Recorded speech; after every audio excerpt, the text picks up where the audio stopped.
आती है।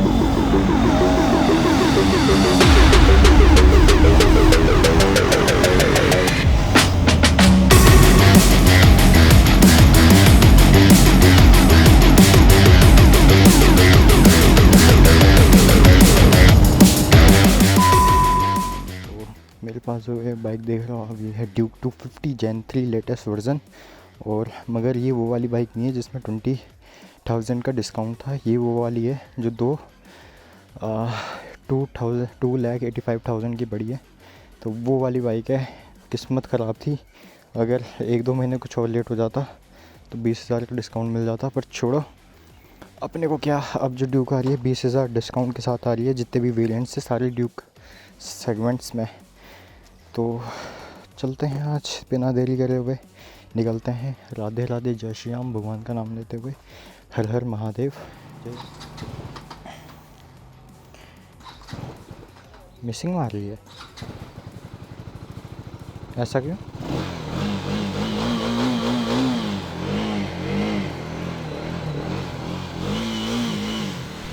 बस ओहो हो, आज 11:54 हो गए हैं गाइस। आज तो मुझे भगानी पड़ेगी गाइस, चाहे आज कुछ भी हो जाए। सेफ्टी से चलूँगा और ध्यान रखते हुए चलूँगा। ऐसे नहीं कि कहीं भी मोड़ रहा हूँ, कैसे भी मोड़ रहा हूँ, अपने सेफ़ तरीके से चलूँगा। बाकी आप ड्राइविंग देखना। आज कुछ ज़्यादा ही रश लग रहा, मुझे लग रहा कि आज ट्रैफिक मिलेगा मुझे, और वैसे भी लेट हो चुका हूँ। कोई बात नहीं, 15 मिनट का ग्रेस मिलेगा, तो 15 मिनट तो होंगे मेरे पास, मगर 15 मिनट से पहले पहले पहुँचना पड़ेगा मुझे।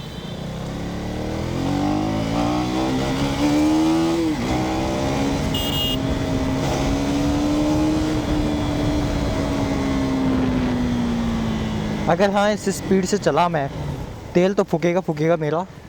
गाइस, अगर जितना आप खींचोगे ना बाइक को, इस बाइक को, उतना तेल पीती है। मान के चलो अभी मेरे को 30 का माइलेज मिल रहा है, अगर मैं नॉर्मली चला रहा हूँ कम से कम 50 से 60 पे, तो फिर तेज़ चलाने के बाद पता है मेरे को कितना माइलेज मिलने वाला है? इसमें मिलेगा कम से कम 20 या 25 का माइलेज मिलेगा। अब डिपेंड करता, और ज़्यादा खींचूँगा 140 तक, तो तब तो खींचेगा ही खींचेगा। बाकी देखो, अभी 310 किलोमीटर की रेंज बता रहा था, 280 किलोमीटर का रेंज बता रहा है। और यही रीज़न है कि थोड़ा सा टॉर्क दिया नहीं। बहुत तेल खाती है गाइस, बहुत ज़्यादा। ऐसी इसमें पावर नहीं है, जो इसकी टॉर्क इतनी तेज़ है तो उतनी ज़्यादा फ्यूल इफिशिएंसी भी लगती होगी। तो वही रीज़न है। आज का व्लॉग होने वाला है सेट।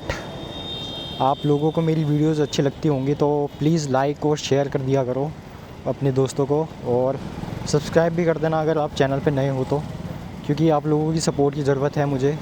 और क्या ही होगा गाइज़, अगर आप सब्सक्राइब कर दोगे, मेरे 1000 सब्सक्राइबर कर दोगे, मेरा चैनल मोनेटाइज हो जाएगा। फिर मोनेटाइज होने के बाद तो मैं और भी अच्छी ज़्यादा वीडियोस लेके आऊँगा, ताकि मुझे मोटिवेशन भी मिलता रहे।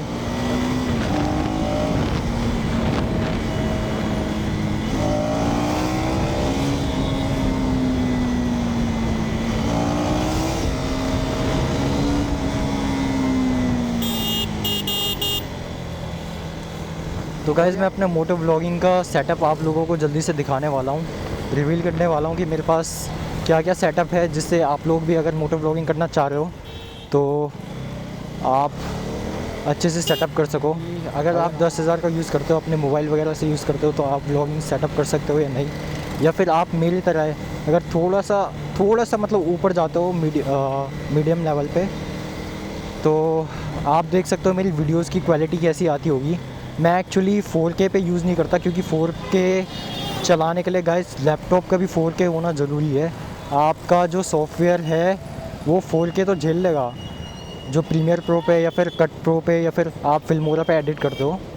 और बाकी जो आपका लैपटॉप है, आपकी लैपटॉप की कॉन्फ़िगरेशन क्या 4K सेटिंग को झेलने की क्षमता रखती है या नहीं, ये होना भी बहुत ज़रूरी है।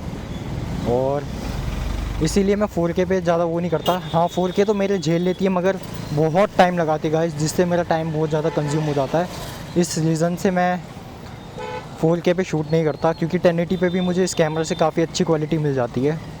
और मेरे पास जो लैपटॉप है वो मेरे पास है एसर का नाइट्रो 5 है मेरे पास, और उसमें 4K तक सेटिंग अच्छी चल जाती है।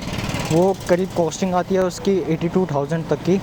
तो उसमें मैं इजीली एडिटिंग कर लेता हूँ। अगर कभी कभी अगर आपको ज़्यादा ही दिक्कत आए तो आप रैम एक्सटेंड करा सकते हो, रैम को बढ़ा सकते हो, SSD को भी बढ़ा सकते हो। 512 GB है तो 1 TB 2 TB कर सकते हो। बाकी एडिटिंग का जो मैंने बताया आपको ये सब सही इतना ही था। आपको कैमरा क्वालिटी कैसी आ रही है मेरी, और माइक बहुत ज़रूरी है। अगर आप व्लॉगिंग करते हो तो ऑडियो का भी अच्छा होना ज़रूरी है। ऑडियो अच्छा होने के लिए मैं आपको सजेस्ट करूँगा, जिस माइक से मैं बात कर रहा हूँ आपके साथ, वो माइक मैं आपको मोटो व्लॉगिंग सेटअप में बता दूँगा कि मेरे पास कौन सा माइक है। और आप अगली जो वीडियो आने वाली है अब वो मोटो व्लॉगिंग के ही टॉपिक पर रहेगा, तो आप लोग चैनल को सब्सक्राइब कर देना ताकि मुझे मोटिवेशन मिल सके और मुझे पता चल सके कि आप लोग मेरी वीडियोस को देखने में इंटरेस्टेड हो, या मोटो व्लॉगिंग सेटअप आप देखना चाहते हो तो ज़रूर कमेंट में बता देना। कमेंट करके बताना कि क्या आपको मोटो व्लॉगिंग सेटअप में क्या क्या चाहिए क्या नहीं चाहिए। सारी जेन्युइन रिव्यू दूंगा गाइज़, मैं आपको टेस्ट करके भी बताऊंगा कि कैसा सेटअप रहता है और मोटो व्लॉगिंग का। आप देख सकते हो मेरे पास हेलमेट कौन सा है। हेलमेट का भी बहुत रोल होता है गाइज़। अगर आप माइक की अच्छी क्वालिटी चाहते हो तो हेलमेट का भी अच्छा होना बहुत ज़रूरी होता है। तो हेलमेट भी बताऊंगा मैं कि आपको कौन सा हेलमेट लेना चाहिए, और मैं कौन सा खुद अभी यूज़ कर रहा हूँ हेलमेट। और रिकॉर्डिंग तो हो रही है गाइज़ अभी। तो अगला डिसाइड फाइनल हो गया है कि अगला जो व्लॉग रहेगा, ये व्लॉग आपको मोटो व्लॉगिंग के सेटअप पे ही रहेगा। आपको 10 वीडियोस देखने की ज़रूरत नहीं पड़ेगी। मैं अपने खुद जेन्युइन रिव्यू देके और खुद पर्सनली यूज़ किए हुए, मेरे को कम से कम 3-4 महीने हो गए हैं इस सेटअप को लेते हुए, तो मैं आपको हर एक डिटेल बताने वाला हूँ कि आपके लिए कौन सा बेस्ट रहेगा या फिर कौन सा आपको परेशानी ला सकता है आगे चल के। स्टार्टिंग में आप बेगिनर हो तो आपको बेगिनर के लिए कौन सा सेटअप बेस्ट रहेगा।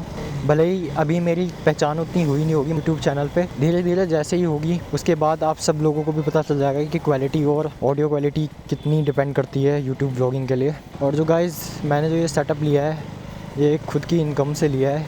ये बाइक हो या फिर ये हेलमेट हो या फिर ये कैमरा सेटअप हो या mic, A to Z phone वगैरह कुछ भी, सब अपने कमाए हुए अपने मेहनत की कमाई से लिए मैंने। ऐसा नहीं कि अभी से मेरा कोई दूसरा चैनल है और इस पर मेरे बहुत सारे सब्सक्राइबर हैं तो मेरे को उससे रिवेन्यू आ रहा है। चलो बहुत होगी गाइस बातें, अब थोड़ा राइडिंग पे फोकस करते हैं।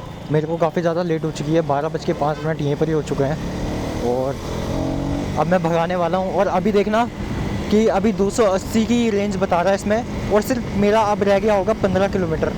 तो 15 किलोमीटर में देखना आप कि कितनी रेंज बताता है। अब आप खुद हिसाब लगा लेना, खुद कैलकुलेट करके देख लेना कि कितनी फ्यूल खर्च हो रही है। तो मैंने वॉइसर डाउन कर लिया है और अब मेरी ऑडियो क्वालिटी बताना या विंड नॉइज़ बताना कि आपको कैसी आ रही है। ये है मेरे पास पर, मगर जो कैमरा है जो मेरे पास एक्शन कैमरा है उसमें पहले से ही इनबिल्ट माइक आता है, जो कि मतलब बहुत अच्छी क्वालिटी है उसकी। अगर आप स्पीडिंग नहीं करते हो, बाइक वगैरह नहीं चलाते हो, नॉर्मली अगर ब्लॉग बनाते हो तो आपको मतलब माइक की ज़रूरत ही नहीं पड़ेगी उस कैमरा में। इतनी अच्छी क्वालिटी आती है गाइस। पीछे से ना छोटी सी अगर चिड़िया भी चू चू कर रही होगी ना तो इसकी भी आवाज़ आ जाएगी आपको।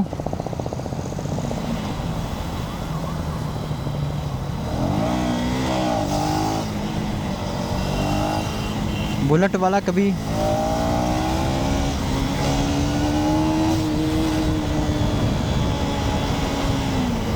स्पोर्ट्स बाइक की मुकाबला नहीं कर सकती, क्योंकि बुलेट की जो हैंडलिंग होती है, मैं बुराई नहीं कर रहा, जो बुलेट होती है उसकी हैंडलिंग बहुत टाइट होती है, और जो स्पोर्ट्स बाइक होती है उनकी हैंडलिंग काफ़ी लूज़ और इजी टू कंफर्टेबल होती है। तो क्या होता है कि जब भी आप कटिंग मारते हो या फिर कुछ भी, तो मतलब काफ़ी इजीली कटिंग हो जाती है, आप कहीं से भी निकाल सकते हो इजीली, नॉर्मली छोटी जगह पे भी। अभी इतनी जगह है तो इतनी जगह मैं नहीं निकाल पाऊँगा, पर यहाँ देखो कितनी ईज़िली मूव हो जाती है।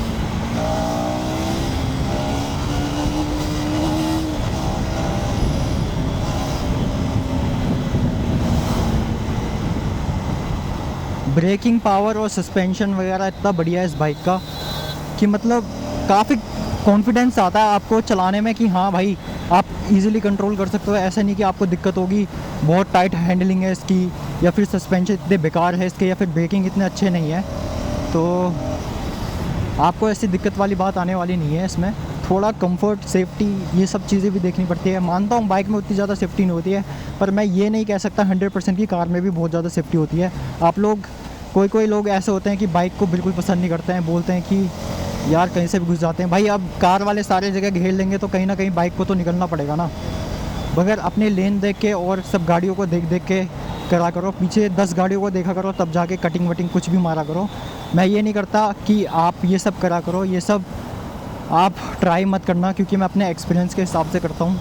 और देखो सेफ्टी और हर चीज़ ज़रूरी है। हेलमेट आपका अच्छा होना चाहिए, ऐसे नहीं कि आप बिना हेलमेट की बिल्कुल दौड़े जा रहे हो और पागलों की तरह भगाए जा रहे हो, जिससे आपको तो नुकसान होगा, साथ में दूसरे बंदे को भी नुकसान होगा। देखो अब मैं राइडिंग के वक्त हेलमेट कितना ज़रूरी है मैं ये बताता हूँ। हेलमेट इसलिए इतना ज़रूरी है क्योंकि अगर छोटी सी भी मक्खी अगर 60 या 70 या 100 की स्पीड में भी आपकी आँख पर लगेगी ना, तो सोचो इतना ज़्यादा पेन होगा कि आप कंट्रोल नहीं कर पाओगे खुद को, और फिर आप एकदम से स्किड कर जाओगे, लड़ जाओगे, आपका नुकसान तो होगा, दूसरों का भी नुकसान करोगे।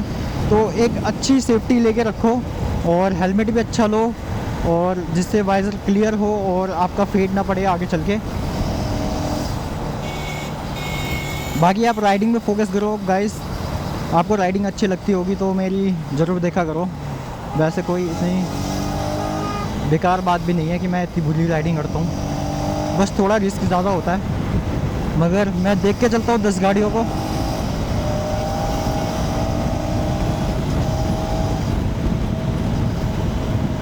और मुझ पर इतना कंट्रोल है कि अगर इमरजेंसी सिचुएशन आ भी जाए तो इस बाइक पे इतना भरोसा है कि हाँ ये एकदम से मेरे को उस सिचुएशन में बचा लेगी और मैं कंफर्ट हो जाऊँगा काफ़ी। आप देखो अब कितनी रश है भाई, फिर मैं कह रहा था कि 15 तक पहुँच जाएंगे हम, कैसे पहुँचेंगे बताओ।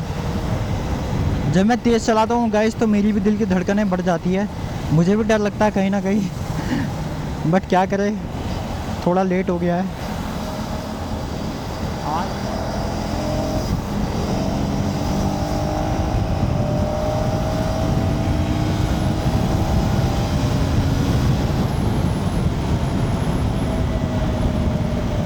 थोड़ा ना यहाँ पर स्पीड कंट्रोल इसलिए करना पड़ता है गाइस, क्योंकि हर 5 किलोमीटर पे ये देखो बोर्ड देखो ऊपर कैमरा स्पीड लगे हुए हैं।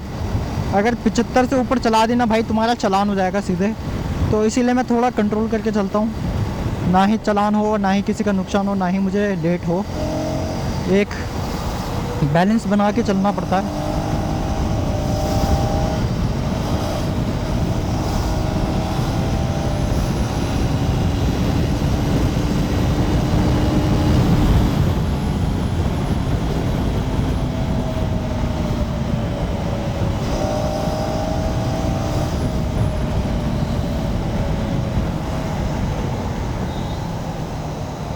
ये देखो डिफेंडर, ये वैन वाले को देखो भाई। मैं तो कह रहा था स्पीड चला के रेंज कम हो गई, 310 से 320 हो गई, क्या मीटर है भाई। मीटर भी अभी इतने अच्छे खासे अपडेट नहीं हुए हैं गाइस कि तुम्हें एग्जैक्ट रेंज बता दे कि कितने रेंज मिल रहा है क्या, या फिर हाईवे पे क्या पता अच्छी माइलेज मिल भी रही होगी, पर ऐसा थोड़ा ना होगा कि 10 किलोमीटर की रेंज तुम्हारी बढ़ी जाएगी स्पीड चला के भाई KTM ना एक काफ़ी अच्छी फीचर्स देती है आपके देख रेख में, मतलब कस्टमर कैसे सेटिस्फाइड है, किस चीज़ को लेके सेटिस्फाइड है, उसी हिसाब से अपने बाइक पे अपडेट लेके आती है। तो KTM मुझे सबसे ज़्यादा अच्छी इसी रीज़न से लगती है, वो एक राइडर की नीड्स को देखते हुए अपनी बाइक को डिज़ाइन करती है। फिर यही चीज़ें देखते हुए अंडर वैली दिया और सीट हाइट एडजस्ट करी शॉर्ट राइडर्स के लिए इवनली। अगर आप 5.4 हो, मतलब 5 फीट 4 इंच हो, या फिर 5 फीट 6 इंच वाले बंदे हो, तो आप लोगों के लिए मतलब काफ़ी ज़्यादा अच्छी बाइक रहती है। मेरी खुद की हाइट 5.6 5.7 के आसपास है और मेरे को मतलब इजीली मैं पैर रख लेता हूँ इस बाइक में नीचे, मेरे को कोई दिक्कत वाली बात आती नहीं है। मेरा जो वेट है अराउंड 62 है और इस वजह से थोड़ा वेट की वजह से सॉकर थोड़े से दब जाते हैं, जिससे आपको इजीली पैर रखने में कोई दिक्कत नहीं होती है। तो ये है इस बाइक और इस बाइक के फीचर्स, काफ़ी अच्छा रिव्यू मिलता है अगर आप देखने को कहो तो। हाँ बाकी गर्मी बहुत ज़्यादा है। आप बताओ आप कहाँ से हो, किस शहर से हो, आपके वहाँ कितनी डिग्री टेम्परेचर चल रही है भाई, यहाँ तो बहुत ज़्यादा गर्मी हो रही है कसम से। मैं अभी नोएडा में हूँ, नोएडा सेक्टर 142 में, जो कि ग्रेटर नोएडा एक्सप्रेस वे की तरफ को मुड़ता है। ओ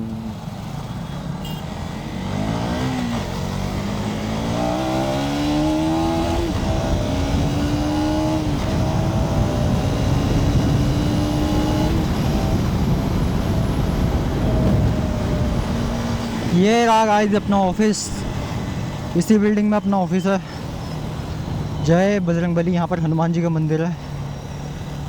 और ये रहा सेक्टर 142 का मेट्रो स्टेशन, ये रहा एडवांस नेविस, बहुत बड़ी बिल्डिंग है इस एरिया की। और यहाँ पर मॉल, पब, क्लब्स और रेस्टोरेंट्स वगैरह या फिर जितनी भी चीज़ें हैं यहाँ पर सब कुछ है। डोमिनोज़ वगैरह, मैकडी वगैरह या फिर बर्गर किंग या फिर कुछ भी देख सकते हो आप सब लोग। और अगर आप यहाँ आते हो तो गाइस अपनी गाड़ी लेके मत आना, गाड़ी की पार्किंग बहुत महंगी है। एक दिन की यहाँ पर 1000 रुपये पार्किंग है, बहुत ज़्यादा महंगी पार्किंग है। तो आपको गाड़ी लेके मत आना, अपनी स्कूटी बाइक से चले आना अगर घूमने आओगे कभी। तो अंदर काफ़ी अच्छा माहौल है यहाँ का, आपने मेरी वीडियोस में देखा होगा, अगर पिछली वीडियोस देखी होंगी तो मैंने एक व्लॉग बनाया था ऑफिस होली करके, तो उसमें आप अंदर का सीन देख सकते हो। 20, 21, 22, 23, 24 मिनट में पहुँचा हूँ 22 किलोमीटर। कोशिश तो पूरी रही थी मेरी, मगर लेट हो ही चुका हूँ। 15 मिनट का ग्रेस है, अब ये लास्ट है। अब इससे ज़्यादा हो गया तो फिर तो पैसे कटेंगे यार। बहुत अच्छा हुआ, इसका स्टैंड थोड़ा अच्छा है, ज़्यादा ऊंचा है, तो उस वजह से मुझे कोई दिक्कत नहीं आती है। बाकी बाइक तो बहुत भारी है गाइस, 161 किलो भी कम नहीं होता है। चलो गाइस फिलहाल ये टाटा बाय बाय, मिलते हैं आपको नेक्स्ट ब्लॉग में, तब तक के लिए सी यू। और ऑफिस के साथ साथ ब्लॉग बना रहा हूँ, आप इस जर्नी में मेरा साथ ज़रूर देना, सब्सक्राइब बढ़ाते रहना और चैनल को लाइक कर देना, सब्सक्राइब करना। तब तक के लिए टाटा बाय बाय गाइस।